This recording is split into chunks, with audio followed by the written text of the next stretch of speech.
Queridos hermanos y hermanas, quisiera que en este mes oremos por los que huyen de su país.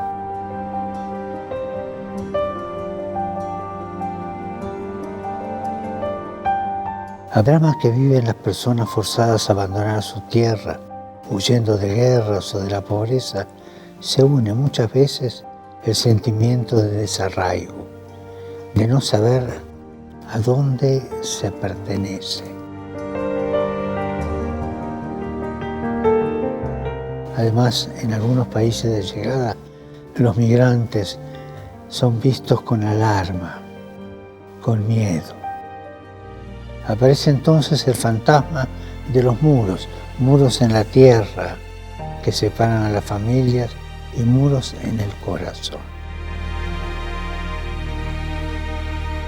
Los cristianos no podemos compartir esta mentalidad. El que acoge a un migrante acoge a Cristo. Debemos promover una cultura social y política que proteja los derechos y la dignidad del migrante y que los promueva en sus posibilidades de desarrollo y que los integre.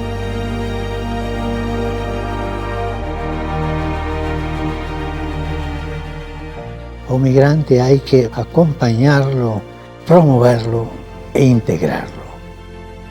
Oremos para que los migrantes que huyen de las guerras o del hambre, obligados a viajes llenos de peligro y violencia, encuentren aceptación y nuevas oportunidades en la vida.